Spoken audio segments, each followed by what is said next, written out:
નમસ્કાર, હાર્દિક સ્વાગત છે તમારું એજ્યુકેશન ઇન ગુજરાતી ચેનલ પર. આજનો આપણો ટોપિક છે ધોરણ 8 વિષય હિન્દી इकाई 5. सवाल बालमन के, जवाब डॉक्टर कलाम के. साहित्य प्रकार है साक्षात्कार. अब हम देखते हैं विषय प्रवेश. भारत के भूतपूर्व राष्ट्रपति डॉक्टर अबुल पाकिर जैनुलब्दीन अब्दुल कलाम एक वैज्ञानिक हैं. भारत के आधुनिक क्षेपणास्त्रों के निर्माण तथा प्रक्षेपण में उनका बड़ा योगदान रहा है. डॉक्टर कलाम बहुत ही सरल स्वभाव के व्यक्ति हैं. बच्चों से उन्हें बड़ा लगाव है. इस पाठ में बच्चों ने उनसे विविध विषयों पर प्रश्न पूछे हैं और डॉक्टर कलाम ने उनके उत्तर दिए हैं. अब हम देखते हैं. प्रश्न पहला है, निम्नलिखित प्रत्येक प्रश्न के उत्तर के लिए दिए गए विकल्पों में से सही विकल्प चुनकर उनका क्रम अक्षर प्रश्न के सामने दिए गए कोष्टक में लिखिए. उसमें पहला है, डॉक्टर कलाम ने अपने खाली जगह कक्षा की यादगार सुनाई. उसका उत्तर है डी 5वीं. दूसरी है, डॉक्टर कलाम की उच्च शिक्षा अंग्रेजी माध्यम की खाली जगह में हुई. उसका उत्तर है सी संस्थाओं. तीसरी है, आज देश के सामने सबसे बड़ी चुनौती कौन सी है. यह प्रश्न खाली जगह ने किया. उसका उत्तर है डी चिराग जैन. चौथा है, हमारे पास सन 2020 तक भारत को विकसित राष्ट्र बनाने का सुनियोजित खाली जगह भी उपलब्ध है. उसका उत्तर है डी खाका. पांचवा है, राष्ट्रीय खाली जगह की बात भी विजन 2020 का एक अभिन्न अंग है. उसका उत्तर है डी सुरक्षा. अब हम देखते हैं प्रश्न दूसरा. कोष्टक में से उचित शब्द चुनकर रिक्त स्थानों की पूर्ति कीजिए. उसमें खाली जगह पहली है, यह जरूरी है कि आप निरंतर ज्ञान अर्जित करते रहें. दूसरी है, हमारे देश की जनसंख्या 1 अरब से अधिक है. तीसरी है, डॉक्टर कलाम के अनुसार सन 2020 तक भारत एक विकसित देश बन जाएगा. चौथी है, उच्च शिक्षा के लिए विद्यार्थी को ऋण देने के लिए बैंक उसकी पात्रता देखते हैं. पांचवी है, जिम्मेदार राजनीतिज्ञ दूरदर्शितापूर्ण नीतियाँ बनाता है. अब हम देखते हैं प्रश्न तीसरा है, सही वाक्यांश चुनकर विधानों को पूर्ण कीजिए. इसमें पहला है, हम जिस भाषा में सोचते हैं उसी में अपनी बात सहजता से व्यक्त कर सकते हैं. दूसरा है, लक्ष्य निर्धारित करने का तात्पर्य है कि आप क्या बनना चाहते हैं इसे निश्चित कर लें. तीसरा है, विकास स्वयं जनसंख्या वृद्धि को रोकने की अचूक औषधि है. प्रश्न चौथा है, निम्नलिखित प्रश्न के उत्तर एक एक वाक्य में लिखिए. उसमें प्रश्न पहला है, डॉक्टर कलाम किस भाषा को पढ़ाई का उत्तम माध्यम मानते हैं. उसका उत्तर है डॉक्टर कलाम मातृभाषा की पढ़ाई को उत्तम माध्यम मानते हैं. प्रश्न दूसरा है, डॉक्टर कलाम के अनुसार जीवन में सफल होने के लिए क्या करना चाहिए. उसका उत्तर है डॉक्टर कलाम के अनुसार जीवन में सफल होने के लिए दृढ़ संकल्प, जी तोड़ मेहनत और साहस के साथ निश्चित दिशा में आगे बढ़ना चाहिए. प्रश्न तीसरा है, डॉक्टर कलाम की दृष्टि में साहस की परिभाषा क्या है. उसका उत्तर है डॉक्टर कलाम की दृष्टि में अपनी जान की परवाह किए बिना दूसरों को संकट से बचाना ही साहस की परिभाषा है. प्रश्न चौथा है, जनसंख्या वृद्धि को रोकने में कौन सहायक है. उसका उत्तर है छोटा परिवार, सुखी परिवार की मान्यता जनसंख्या वृद्धि को रोकने में सहायक है. प्रश्न पांचवा है, महात्मा गांधी के राजनीतिक सिद्धांत के क्या विशेषता थे. उनका उत्तर है, उन्होंने अपने राजनीतिक सिद्धांत में निष्ठा के साथ सत्य, अहिंसा और निस्वार्थ भावना भी शामिल की थी। प्रश्न छठा है, मंच पर बड़ी कुर्सी का न होना किस बात का सूचक था? उसका उत्तर है, भविष्य में अनुत्पादक वस्तु पर अनावश्यक खर्च नहीं होंगे। अब हम देखते हैं प्रश्न पाँचवा, निम्नलिखित प्रश्नों के उत्तर 2-3 वाक्य में लिखिए। उसमें प्रश्न पहला है, चिराग जैन ने डॉक्टर कलाम से क्या पूछा? उसका उत्तर है, चिराग जैन ने डॉक्टर कलाम से पूछा था कि आज देश के सामने सबसे बड़ी चुनौती क्या है? प्रश्न दूसरा है, प्रवासी भारतीय मातृभूमि के प्रति गर्व की भावना कैसे विकसित करें? उसका उत्तर है, प्रवासी भारतीय बृहद यानी विशाल भारतीय परिवार के ही अंग है। वे अपने देश की सांस्कृतिक विरासत से जुड़े रहकर मातृभूमि के प्रति गर्व की भावना विकसित कर सकते हैं। प्रश्न तीसरा है, डॉक्टर कलाम के अनुसार किसानों, मजदूरों और कलाकारों का राष्ट्र में क्या महत्व है?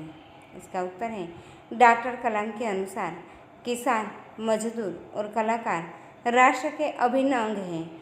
राष्ट्र के निर्माण में इन सब की सेवाओं की आवश्यकता है और इन सब का समान महत्व है। प्रश्न चौथा है, डॉक्टर कलाम ने अपने बचपन की कौन सी यादगार घटना सुनाई? उसका उत्तर है, कलाम जब 5वीं कक्षा में थे तब की एक घटना उसे याद है। उनके शिक्षक श्री शिव सुब्रमण्यम अय्यर विद्यार्थियों को बता रहे थे कि कोई पक्षी कैसे उड़ता है। वे विद्यार्थियों को रामेश्वर के समुद्र तट पर ले गए और वहाँ उन्होंने विद्यार्थियों को उड़ने की क्रिया का जीवंत उदाहरण बताया। प्रश्न पाँचवा है, किसी को मुसीबत में देखकर आप क्या करते हैं?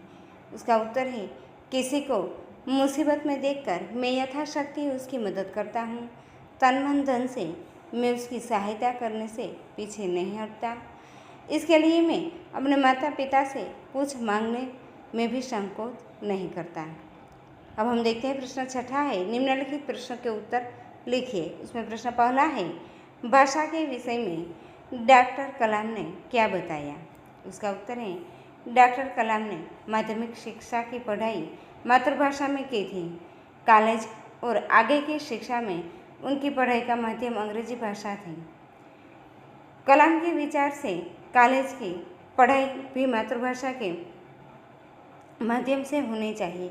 इसका कारण यह है कि विद्यार्थी अपनी मातृभाषा में ही सोचता है, इसलिए मातृभाषा में ही अपनी बात आसानी से प्रकट कर सकता है। फिर भी विश्व के दूसरे देशों से संपर्क कायम करने के लिए अंग्रेजी का ज्ञान आवश्यक मानते हैं। प्रश्न तीसरा है, प्रश्न दूसरा है, डॉक्टर कलाम के मत से भारत 2020 तक एक विकसित राष्ट्र कैसे बन जाएगा? उसका उत्तर है, डॉक्टर कलाम भारत के बढ़ती हुई जनसंख्या से चिंतित थे। वे मानते हैं कि स्त्रियों के शिक्षित होने से छोटा परिवार सुखी परिवार के विचार को बल मिलेगा। इसके अलावा हमारे यहाँ 54 करोड़ लोग 25 वर्ष से कम आयु के हैं। यह हमारी राष्ट्रीय शक्ति है। हमारे देश में प्राकृतिक संसाधन भी पर्याप्त मात्रा में उपलब्ध है। इन कारणों से भारत 2020 तक एक विकसित राष्ट्र बन जाएगा, ऐसा डॉक्टर कलाम मानते हैं। प्रश्न तीसरा है, राष्ट्र विकास में महिलाओं का क्या योगदान है? इसका उत्तर है, राष्ट्र विकास में महिलाओं की भूमिका पुरुषों के समान ही है। शैक्षिक और औद्योगिक प्रवृत्तियों में आज महिलाएं बढ़ चढ़कर हिस्सा ले रही हैं। सशस्त्र सेनाओं में भी पुरुषों के समान ही महिलाओं की भी नियुक्ति होती है। देश के तीनों सेनाओं में पर्याप्त महिला अधिकारी हैं। सेना के लिए विभिन्न उपकरण बनाने में भी महिलाएं काम कर रही हैं।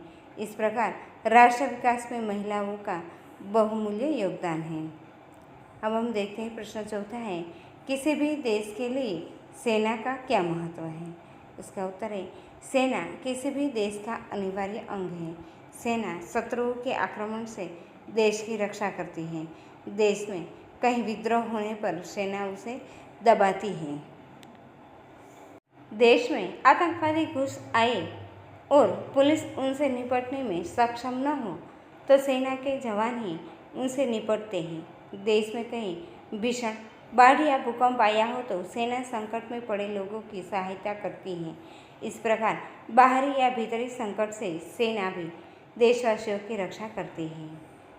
प्रश्न 5वां है, बचपन में हमें किस भाषा को प्रमुखता देनी चाहिए, मातृभाषा को या अंग्रेजी को, क्यों?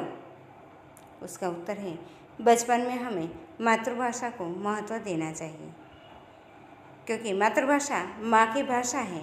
माँ की गोद में हम उसी में सोचना विचारना सीखते हैं। सोचने विचारने की भाषा ही हमारी अभिव्यक्ति की भाषा हो सकती है।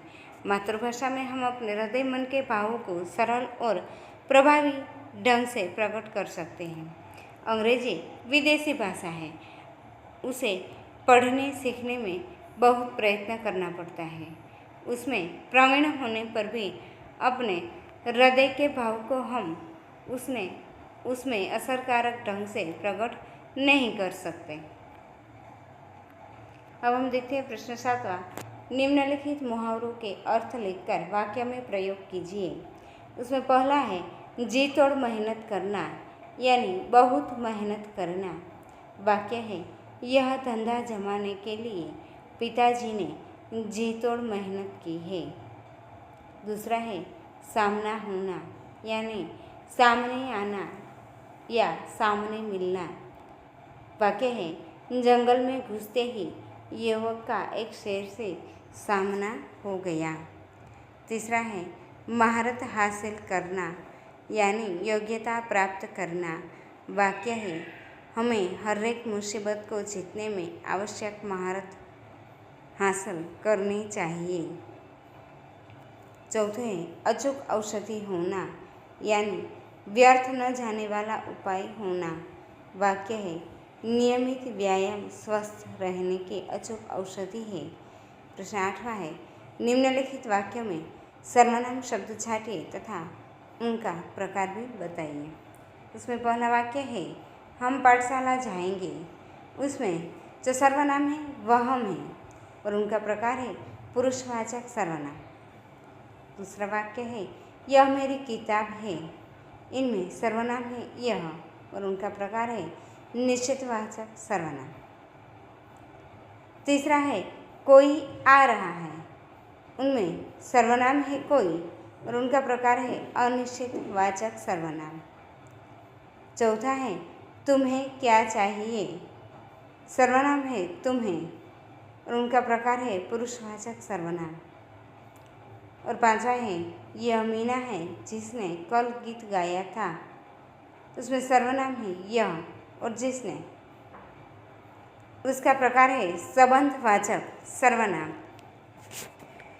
प्रश्न 9वां है कोष्ठक में दिए गए सर्वनाम शब्दों के उचित रूप से रिक्त स्थानों की पूर्ति कीजिए।